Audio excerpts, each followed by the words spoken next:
할렐루야. 오늘도 주님의 은혜와 평강이 하나님을 예배하는 우리 성도님들 심령에 충만하기를 간절히 소망합니다. 우리가 이제 출애굽기 32장을 나누겠는데요. 금송아지 사건을 보겠습니다. 저는 이 금송아지 사건을 이렇게 표현하고 싶습니다. 이스라엘 백성이 광야에서 일으킨 대형 사고예요. 대형 사고를 쳐버렸어요. 광야에서 지금까지 여러 가지 사건들이 있었죠. 원망하고 불평하는 사건들이 있었죠.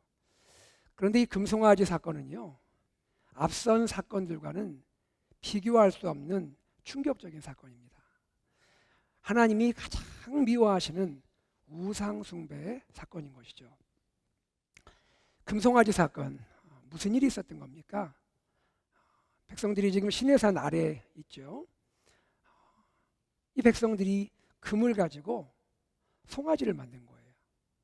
그리고 그 금송아지를 신이라 부릅니다. 우리를 이집트에서 인도에 낸 신이라고 부르는 거예요. 그리고 금송아지에게 절을 하고 제사를 드리는 겁니다. 자, 오늘은 가스펠 프로젝트 2-6과인데요. 우상숭배인가 참 예배인가? 우상숭배인가 참 예배인가? 이 제목으로 말씀을 나누고자 합니다. 이스라엘이 왜 금송아지 우상숭배를 했을까?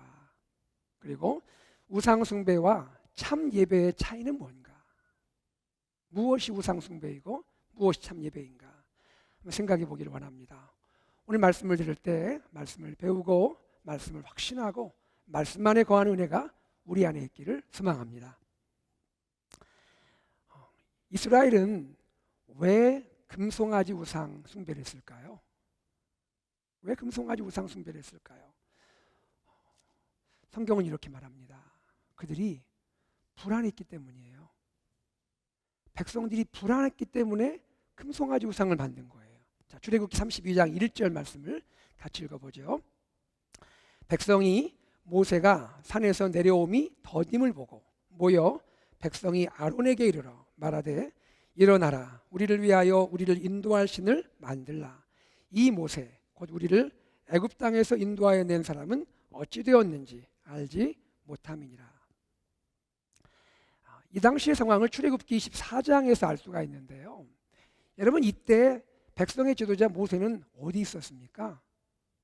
모세는 시내산 위에 있었어요. 하나님이 모세를 부르셨어요. 모세는 하나님의 부름 받고 산 위로 올라간 거죠. 거기에서 모세는 하나님과 함께 머물고 있었습니다. 그리고 하나님께서는요, 모세에게 앞으로 산에서 내려가서 이스라엘 백성에게 가르칠 계명과 율법을 주고 계셨어요.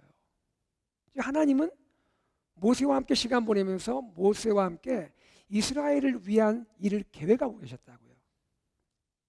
그런데 산 아래에 있는 이스라엘 백성들, 이 백성들이 마음이 초조한 거예요. 이때쯤이면 내려올 줄 알았는데, 우리 예상키는 지금은 내려올 때가 된 것 같은데 모세가 안 내려오는 거예요. 예상보다 늦어지는 이 모세의 귀환으로 인해서 백성들의 마음이 불안해지기 시작한 거예요. 도대체 모세 어떻게 된 거야? 왜 이렇게 안 내려오지? 이 불안감을 이기지 못하고 결국 우상숭배라는 대형 사고를 치고 말았다는 얘기입니다. 이런 질문이 들 수도 있죠. 불안이라는 것이 우상숭배의 원인이 될 수 있나요? 우리가 생각할 때 우상숭배하면 굉장히 심각한 죄니까 그 우상숭배의 원인 정도 되려면 하나님을 고의적으로 반역한다든지 하나님께 불순종한다든지 뭐 이런 큰 원인이 있어야 하지 않겠나 생각하는데, 지금 우리가 본문에서 할 수 있는 것은 불안입니다. 불안이 우상숭배의 원인이 된 거예요. 여러분, 불안이란 것이 결코 그렇게 만만한 거 아니에요. 저 어렸을 때 생각해 보면요, 어렸을 때 엄마가, 지금도 어머니보다 엄마가 더 편한 것 같아요. 엄마가 말이죠, 늦게 오실 때가 있단 말이죠. 제가 생각할 때는 어디 갔다 지금 들어오시는데 어디 갔다 늦게 오실 때가 있습니다. 여러분, 그럴 때 그때 마음 불안하죠. 굉장히 불안해요. 엄마가 왜 안 오시지? 요즘 한국에서 육아 상담 전문가로 알려져 있는 오은영 박사를 여러분 아실 겁니다. 금쪽 같은 내 새끼. 이 프로그램으로 오은영 박사님이 상담 많이 해주시는데요. 많은 사람들이 감동도 주고 공감도 얻고 있습니다. 이 프로그램을 보면요, 그런 걸 볼 수 있어요. 어린아이들이, 아주 어린아이들이요, 마음에 불안을 느껴요. 엄마 아빠의 갈등, 엄마 아빠가 다투잖아요. 아이가 마음에 불안을 느껴요. 어떤 경우는요, 부모님이 나를 버리고 떠날 것 같은 생각에 불안을 느끼게 돼요. 그러다 보니까 이 아이들이 이상행동을 하는 거예요. 공공장소에서, 거기 아무리 나이가 어려도 그 정도 분별할 텐데 공공장소에서 막 떼를 쓰고 옵니다. 갑자기 화를 막 크게 소리질러 막 화를 냅니다. 그리고 이건 좀 특별한데요, 길에 떨어진 음식을 주워 먹기도 해요. 그 가정이 어려운 가정이어서 그런 게 아니에요. 버려진 느낌, 또 혼자가 된 느낌, 그리고 마음에 있는 불안감, 이것들이 아이의 마음을 사로잡고 있는 거죠. 이스라엘 경우에도 불안이 찾아온 거예요. 이 불안이 공동체 전체를 엄습한 거예요. 그리고 이 불안이 백성들로 하여금 결국 집단적인 우상 숭배를 이끌게 되었다는 얘기예요. 여러분, 사람은 어떤 존재입니까? 사람은 오감의 존재라고 그러잖아요. Five senses, 5가지 감각이 있어요. 사람은 원래 무언가 눈에 좀 보이고 손에 뭔가 좀 잡히면 그러면 좀 마음의 안정을 느끼지 않습니까?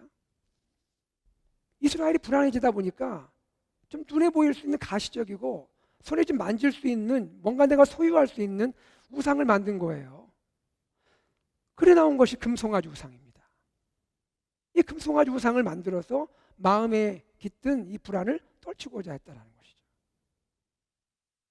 그런데 여러분, 이스라엘 상황을 한번 엄밀하게 살펴볼 필요가 있습니다. 한번 잘 생각해 보세요.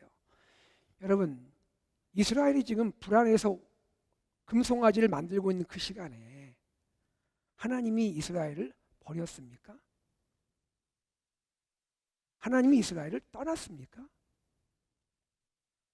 아니, 지금까지 한 번이라도 하나님이 이스라엘을 버린 적이 있습니까? 한 번이라도 이스라엘을 떠난 적이 있으세요? 없잖아요.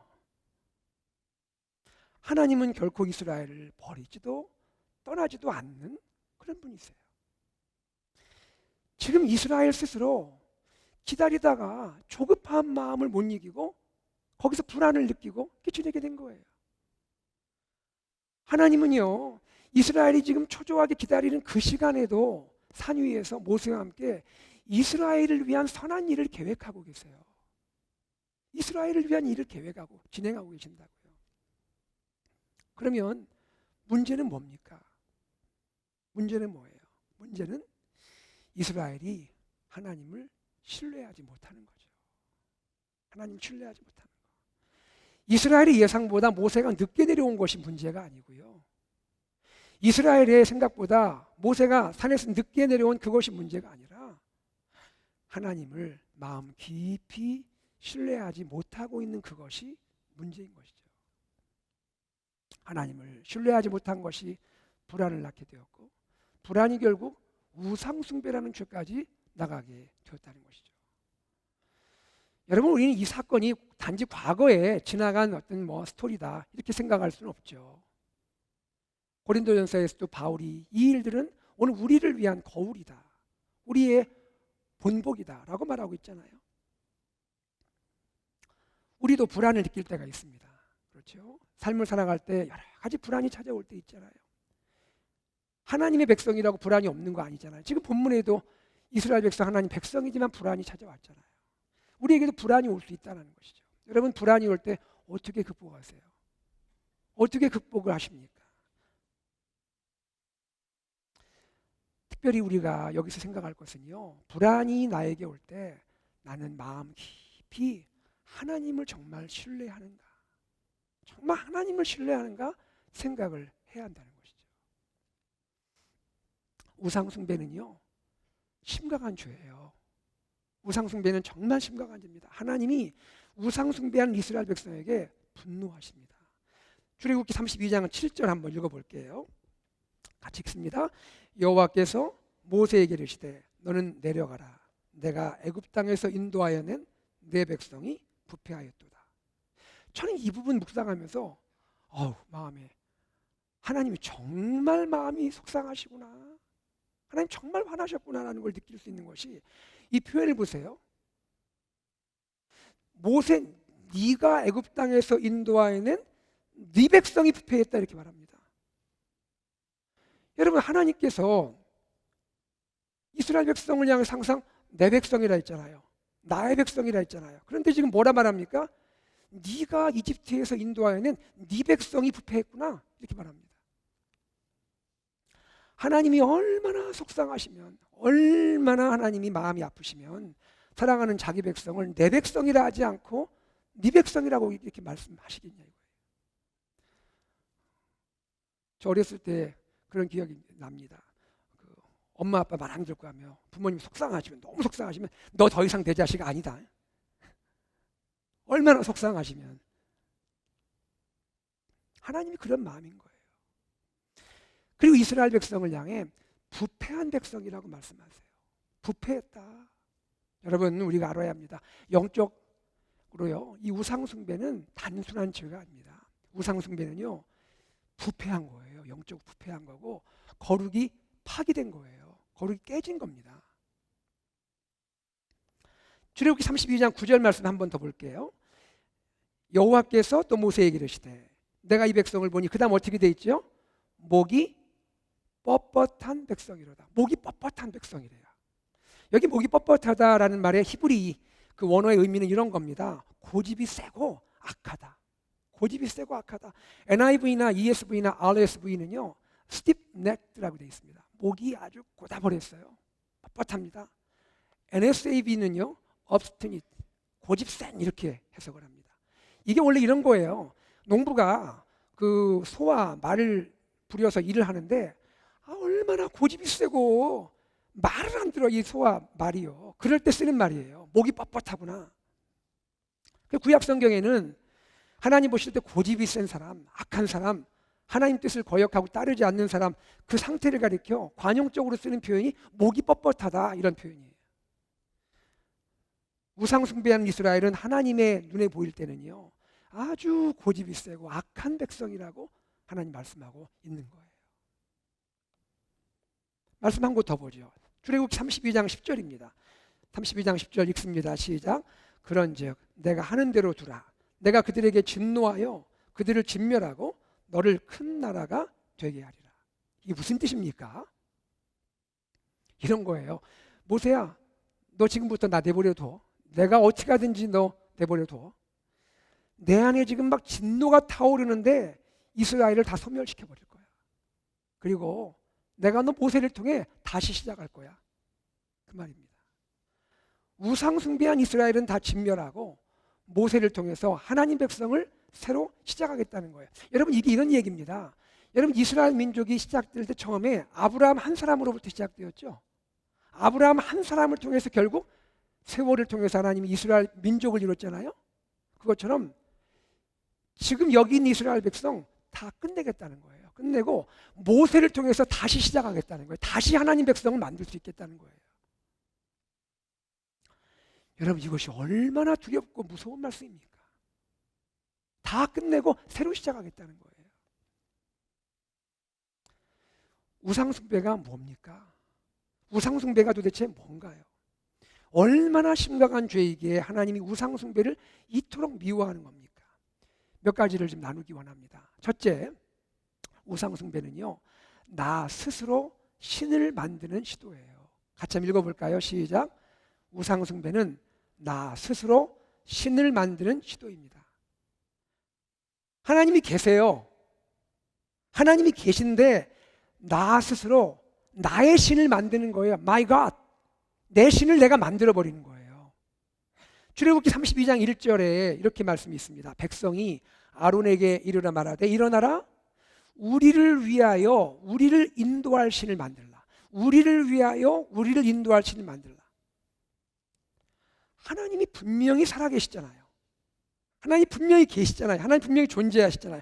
그런데 마치 하나님이 계시지 않는 것처럼, 하나님이 존재하지 않는 양, 내가 내 손으로 나의 신, my God, 내 우상을 내가 만드는 거예요. 그리고는 내가 만든 그 신이, 내가 만든 그 하나님이, 내가 만든 그 우상이 하나님이라고 주장하는 거예요. 결국 어떻게 되는 겁니까? 내가 만든 신, 내가 만든 우상으로 인해서 하나님이, 참 하나님이 소외되는 거예요. 하나님이 소외돼 버린다고요. 두 번째, 우상숭배는 무엇입니까? 우상숭배는요, 하나님의 존재를 왜곡시키는 거예요. 하나님의 존재를 왜곡시키는 거라고요. 다 같이 읽어보죠. 시작. 우상숭배는 하나님의 존재를 왜곡시키는 행위입니다. 우상숭배는 보이지 않는 하나님을 보이는 형상으로 전락시키는 거예요. 하나님 보이지 않잖아요. 하나님 보이는 분이 아니잖아요. 그런데 보이지 않는 하나님을 보이는 형상으로 전락시켜 버렸다고요. 하나님은 초월자시죠. 초월적인 존재가 하나님이십니다. 하나님, 우리와 너무 다르죠. 하나님의 존재가 우리의 존재와 도대체 깊은 심연이 그 사이에 있는 것처럼 하나님의 존재와 우리 존재 사이에는 너무 큰 간격과 차이가 있죠. 이것을 가리켜 신학적으로는요, 전적 타자라 말합니다. 전적 타자, Holy Other. 하나님 우리와 너무 다른 존재라는 거예요. 전적 타자이신 하나님이에요. 그런데 초월자 하나님, 전적 타자이신 하나님을 피조물 안에 가둬버리는 거예요. 피조물 안에 제한시키는 거예요. 창조주 하나님을, 온 우주와 만물보다 크신 광대하신 하나님을, 시간과 공간을 초월하시는 영원하신 하나님을 작고 보잘것없는 유한한 피조물의 그 형상 안에 가두는 것, 그것이 우상이라는 거예요. 그리고 세 번째입니다. 우상숭배가 심각한 죄악인 이유는 뭘까요? 왜 우상숭배는 그토록 심각한 이유일까요? 여기 중요한 이유가 있습니다. 그것은 무엇이냐면 우상숭배의 밑바탕에요, 인간의 교만과 탐욕이 놓여 있다는 거예요. 다 같이 읽어볼까요? 시작. 우상숭배의 밑바탕에는 인간의 교만과 탐욕이 놓여 있습니다. 내가 신을 만들어요. 그리고는 내가 만든 신을 통해서 은근히 내가 하나님을 조종하려는 거예요. 내가 하나님을 통제하려는 거예요. 그것이 교만이에요. 그리고 하나님을 조종하고 통제함으로써 더 나아가서는 세상을 향하여, 세상 안에서 내 욕심과 내 야망을 이루고자 하는 거예요. 탐욕이 있는 거예요. 여러분, 혹시 이런 얘기 들어보신 적 있습니까? 누군가가 우상 앞에 나가서 우상 앞에 막 그 숭배하고 나름대로 정성을 기울이면서 마음으로 생각하는 것이, 그래, 내가 지금까지 산 것을 내가 회개해. 내가 우상 앞에서 내가 회개하고 내가 돌이키고 정말로 내가 애통하고 통회하면서 내가 그렇게 바르게 살려고, 내가 성화의 길을 걸을 거야. 그렇게 결단하고 돌아왔다는 분 보신 적 있습니까? 그런 거 아니에요. 우상은요, 우상에게 내 정성을 다 해서 막 바치고 하는 것 같지만 결국에는 뭡니까? 우상을 통해서 내가 원하는 성공, 내가 원하는 출세, 내가 원하는 그런 야망, 꿈, 이거 이루려고 하는 거 아니에요? 이처럼 우상 숭배는요, 심각한 죄예요. 이것은 무서운 죄입니다. 특별히 여러분, 우상 숭배는 참 예배와 달라요. 우상 숭배와 참 예배를 우리는 잘 구분할 수 있어야 돼요. 우상 숭배는 뭘까요? 우상 숭배는 한마디로 나를 위한 예배예요. 나를 위한 예배. 나를 만족시키는 거예요. 내가 주인이 되는 예배예요. 이것이 우상 숭배예요. 출애굽기 32장 1절에 이런 말씀 있죠. 우리를 위해, 나를 위해, 우리를 위해, 우리를 인도할 신을 만들라. 우상은요, 나를 위한 신이에요. 우리를 위한 신이라고요. 반면에 참 예배는 무엇일까요? 참 예배는 하나님을 위한 예배예요. 하나님을 위한 예배예요. 하나님을 기쁘시게 하는 예배고요, 하나님이 그 예배의 주인 되시는 예배, 이것이 참 예배인 거예요. 우상 숭배는 참 예배를 흉내낼 수는 있어요. 그러나 우상 숭배는 결코 참 예배가 될 수는 없는 것입니다. 사랑하는 우리 성도님들, 저와 여러분이 이 주일마다 하나님께 나와서 예배하잖아요. 하나님께 영광을 돌리잖아요. 우리의 이 예배가 정말 하나님을 기쁘시게 하는 예배, 하나님이 주인 되시는 예배 되기를 주의 이름으로 축복합니다. 하나님 우리에게 필요한 거 있으면 주시죠. 하나님 채워주시죠. 중요한 것은 뭡니까? 그 예배가 나를 위한 예배면 안 된다는 거예요. 하나님을 위한 예배가 되어야 된다는 거예요. 이러한 예배 공동체가 AKP 공동체 되기를 주의 이름으로 축복합니다. 이스라엘의 이 금송아지 제사를 들여다보면 몇 가지 흥미로운 것이 있습니다. 이들도 지금 나름대로 제사하려고 모였어요. 여기에 흥미로운 것이 있습니다.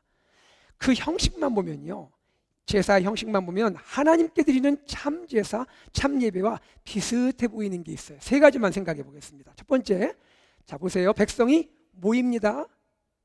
제사 지내기에 모였습니다. 출애굽기 32장 1절 앞부분에 보면 이렇게 나와 있습니다. 백성이 모세가 산에서 내려옴이 더딤을 보고, 그 다음 뭐라고 되어 있죠? 모여 백성이 아론에게 이르러 말하되.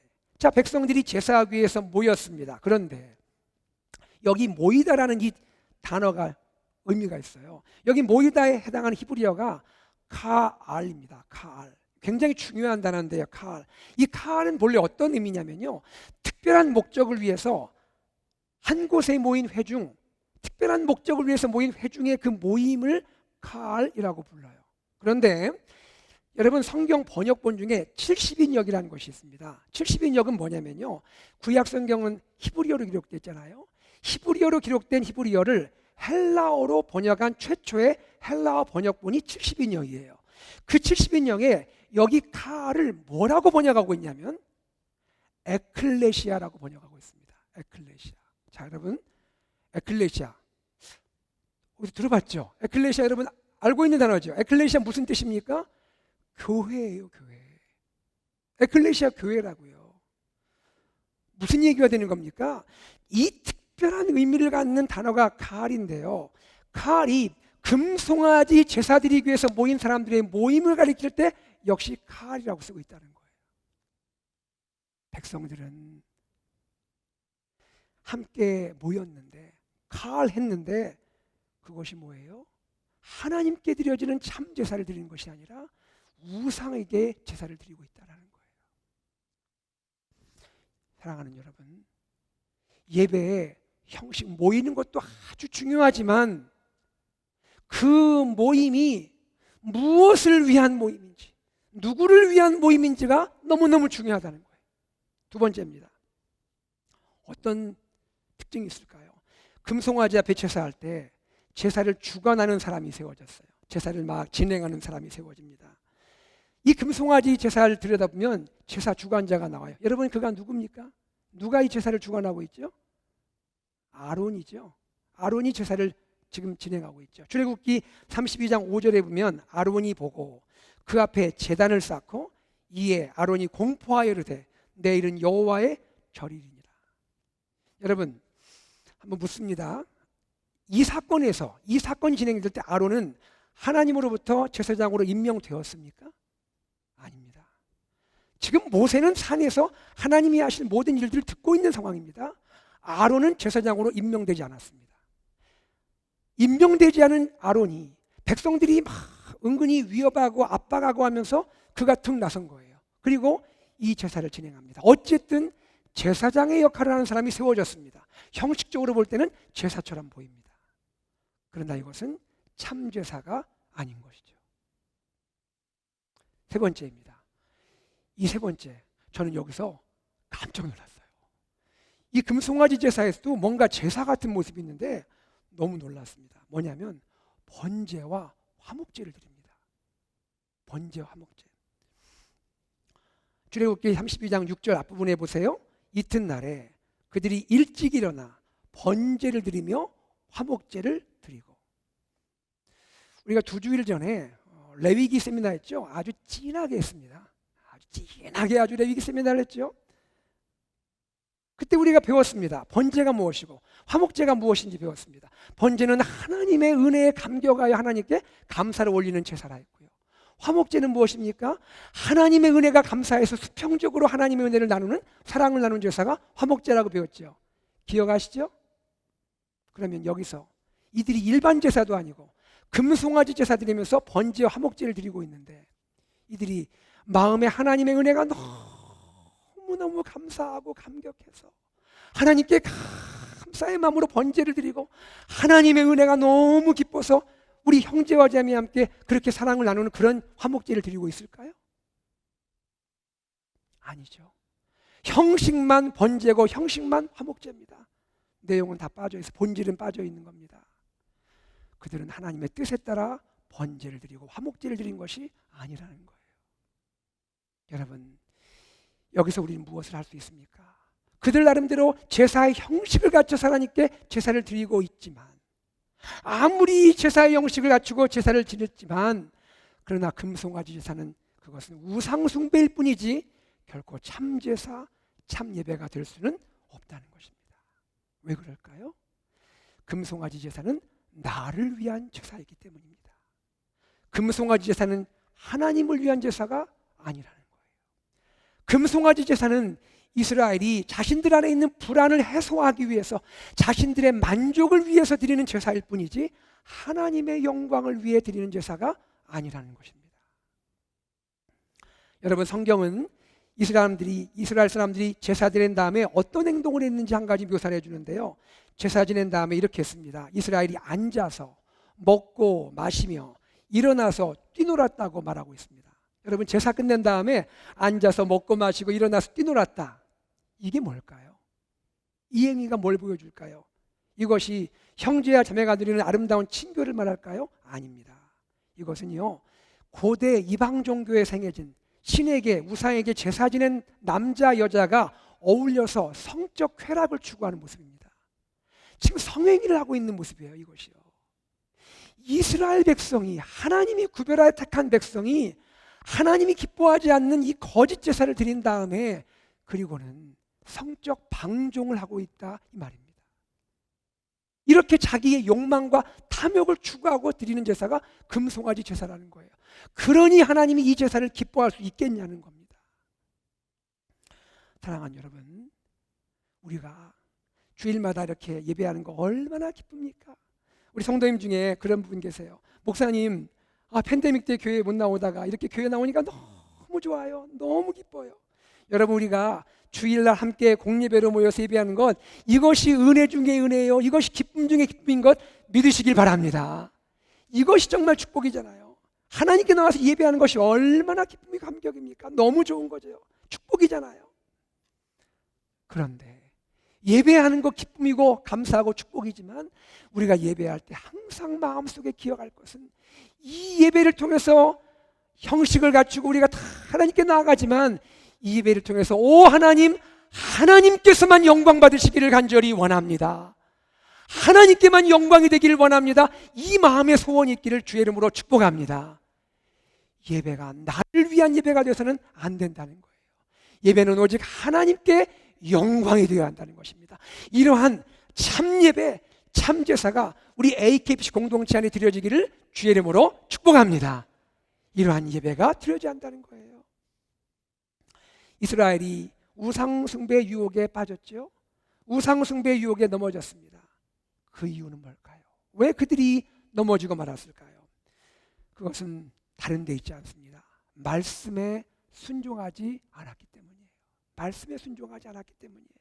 출애굽기 20장에서 하나님은요, 이스라엘 백성에게 십계명을 주셨어요. 이미 출애굽기 20장에 십계명을 주셨습니다. 출애굽기 20장에 주셨고요. 그리고 24장에서 백성들은 하나님과 이런 약속을 합니다. 하나님, 우리가 말씀하신 거 다 지킬게요. 다 준행하겠습니다라고 24장에서 서약을 했습니다. 여러분, 십계명 내용 안에 무엇이 있습니까?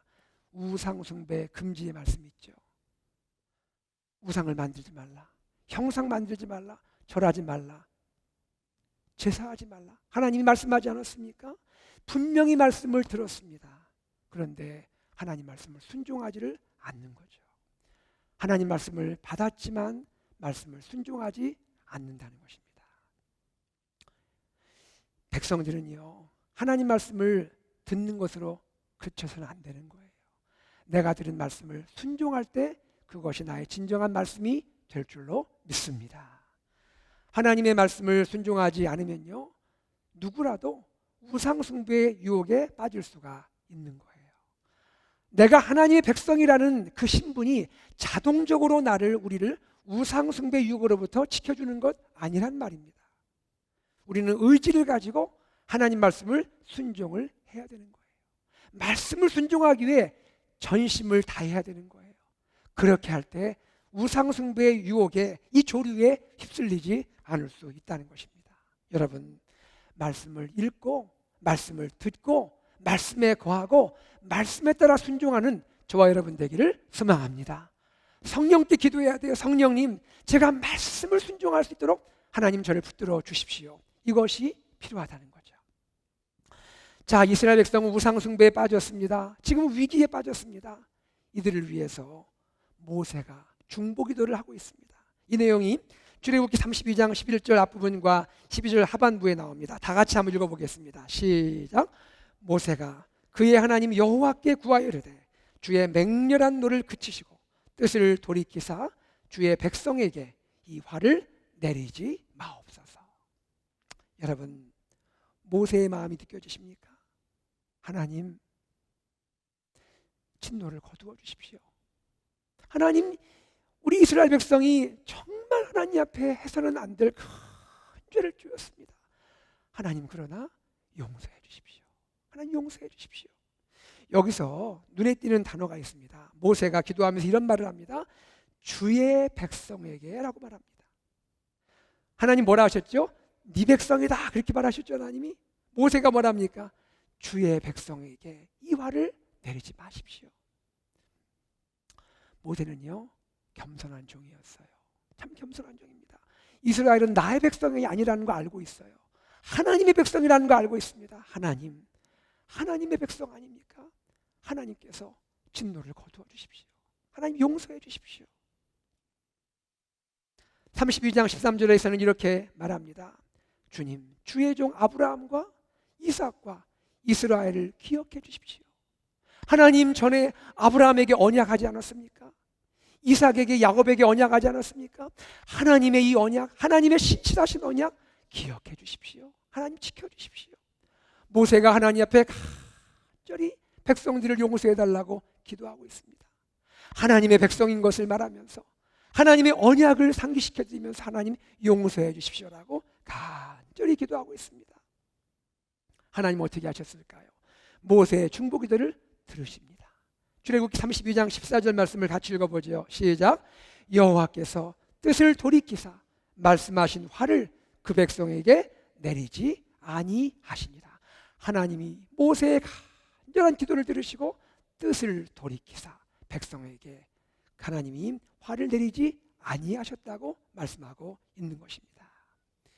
여러분, 이와 같이 모세는요, 하나님과 이스라엘 사이를 중재한 중보자입니다. 하나님의 마음을 알아서 하나님의 언약을 상기시켜드리면서 주님의 백성인 것을 말씀하면서 주여 용서하여 주옵소서, 주여 버리지 말아 주옵소서 간절히 기도할 때 하나님이 모세의 중보기도를 들으시고 하나님 백성을 진멸하지 않으셨다라고 말씀하고 있는 거예요. 사랑하는 여러분, 여기에서 우리는 또한 깨달음을 갖게 됩니다. 여러분, 모세가 간절히 중보기도할 때 하나님이 뜻을 돌이키고 그들을 진멸하지 않으셨죠? 우리에게는요, 모세보다 비교할 수 없이 큰 위대한 중보자가 계십니다.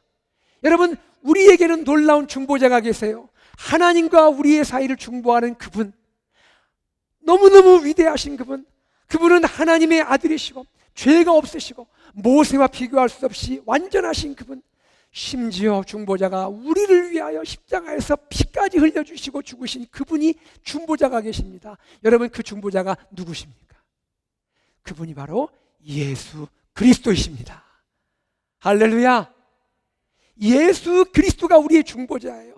여기 모세를 통하여 하나님은 앞으로 오실 메시아 예수 그리스도 중보자를 보여주고 계시는 거예요. 예수 그리스도를 통해서 오늘도 하나님은 하나님과 우리 사이를 중보하게 하시는 겁니다. 하나님과 우리 사이를, 하나님과 나 사이를 중재하시고 중보하시는 거예요. 예수님의 십자가 보혈의 은총을 토대로 해서 주님께서 우리를 위하여 지금도 하나님 보좌 우편에서 간절히 기도하고 있습니다. 하나님, 내가 피 흘린 자입니다. 하나님 아버지, 내가 십자가에서 피 흘려 죽은 자입니다. 아버지, 용서해 주십시오. 아버지, 받아주십시오. 지금도 주님께서 우리를 위해 중보하고 있음을 믿으시는 여러분 되기를 주의 이름으로 축복합니다. 주님은 지금도 기도하고 계신다는 거예요. 완전한 중보자, 영원한 중재자 예수님을 통해서 우리는 하나님과 화평할 수 있게 되었고, 그 하나님의 은혜를 힘입어 이 시간에 참 예배자로 주님께 나가게 되는 것입니다. 이 주님의 은혜를 입은 자 우리들도 이제 중보자가 되어서 우리 형제와 자매를 위해, 우리 이웃을 위해 중보기도자로 나갈 수가 있게 되는 것입니다. 사랑하는 여러분, 여러분 마음속에 분명히 기억하시기 바랍니다. 예수 그리스도가 나의 영원한 중보자이십니다. 아멘. 한번 주목해 보십시오. 한번 외쳐봅시다. 예수 그리스도가 나의 완전한 중보자입니다. 다시 한번요. 예수 그리스도가 나의 영원한 중보자입니다.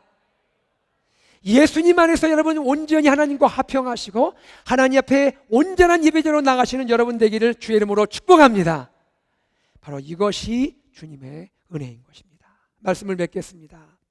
여러분, 오늘 우리 삶에 우리를 불안하게 하는 많은 일들이 있습니다. 여러 가지 일들이 있죠.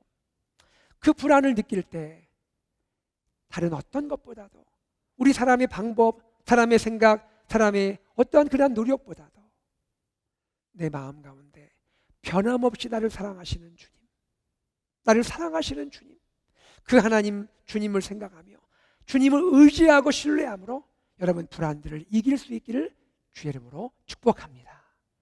하나님을 마음 깊이 신뢰함으로 내 안에 있는 크고 작은 우상들, 하나님보다 그것이 나에게 주인 되어 역사하려는 모든 것들, 그 모든 것들을 제거할 수 있기를 바랍니다. 하나님을 신뢰함으로 참 예배자로 하나님께 나아가는 우리 귀한 성도님들 되기를 주의 이름으로 소망합니다. 이 놀라운 은혜와 축복이 우리 AKPC 공동체 안에 충만하기를 주 예수 그리스도의 이름으로 축복합니다. 아멘. 오늘 말씀을 기억하면서 우리 주님께 찬양으로 나가기 원합니다. 이 시간 찬양하겠습니다. 나는 예배자입니다. 하나님 예배합니다 라는 찬양입니다. 나는 하나님을 예배하는 예배자입니다. 내가 서 있는 곳 어디서나 하나님을 예배합니다. 내 영혼 거룩한 은혜를 향하여, 내 마음 완전한 하나님 향하여 이곳에서 바로 이 시간 하나님을 예배합니다. 우리 참 예배자의 마음을 가지고 주님께 나아가겠습니다.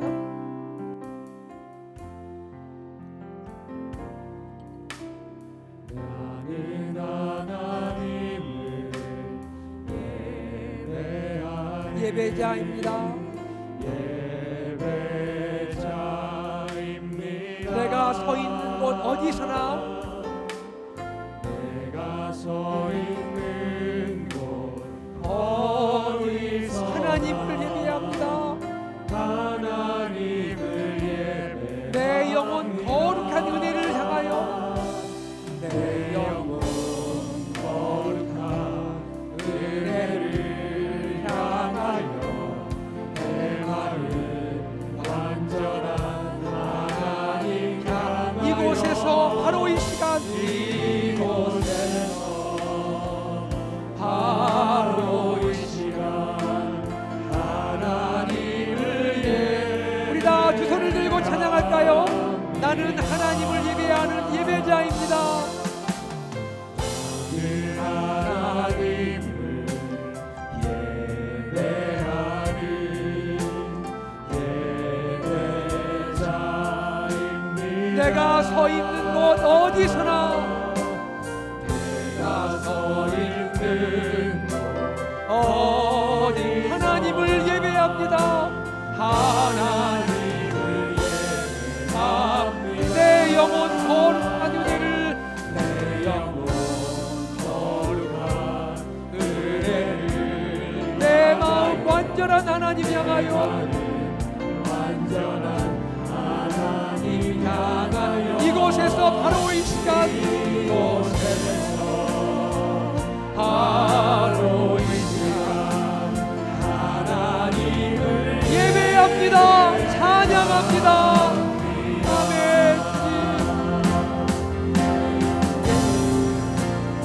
예배합니다.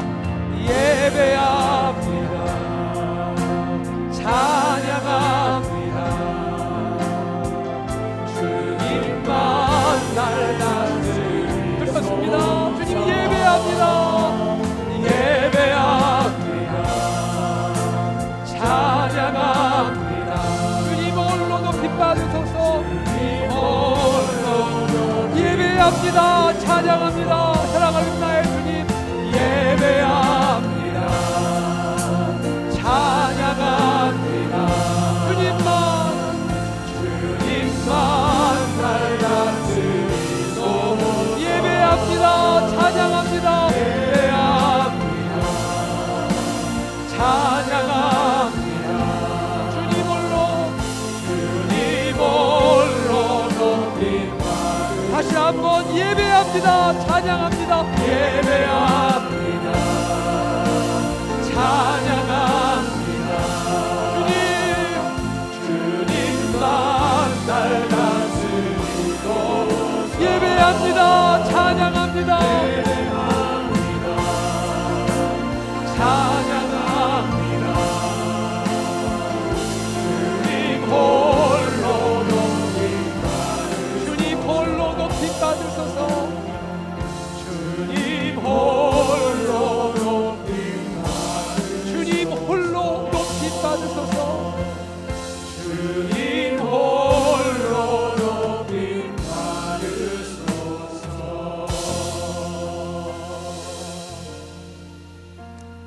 이 시간 우리가 기도하기 원하는데요, 여러분, 우리가 주님의 십자가의 그 은혜로 구원받은 하나님의 자녀입니다. 혹시 내 마음에 하나님이 주인이 되어야 할 그 자리에 다른 어떤 세상의 것이 자리하고 있지는 않습니까? 그것이 크든 작든 그것이 나의 주인 노릇하고 있지 않습니까? 세상의 성공이, 세상의 출세가, 세상에 있는 많은 것들이 내 마음을 자리하고 있지 않습니까? 주님, 이 시간 내가 참 예배자로 주님께 나가기를 원합니다. 내 안에 있는 우상들을 다 제거하기 원합니다. 주님 다 내려놓기 원합니다.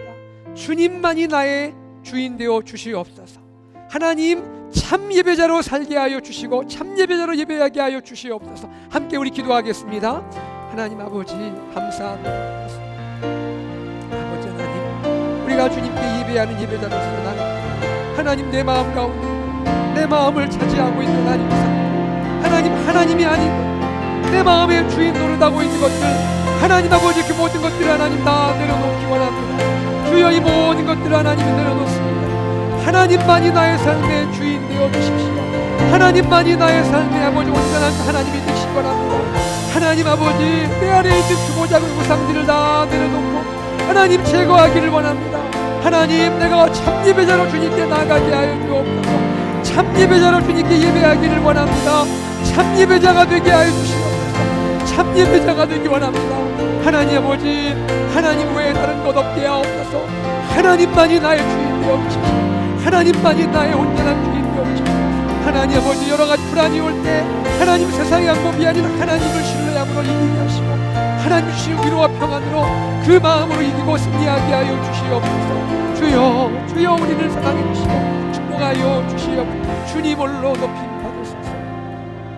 하나님 아버지, 나의 삶에 불안이 찾아올 때 하나님을 신뢰하기를 원합니다. 하나님, 세상의 어떤 것으로 불안을 이기도록 그렇게 하지 않게 하시고 내 안에 하나님만을 바라보게 하여 주시옵소서.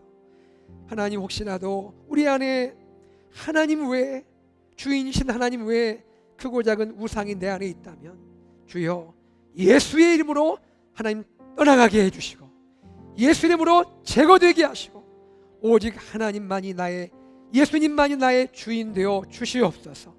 참 예배자로 나가게 하여 주시옵소서. 주 예수 그리스도 이름으로 기도드리옵나이다.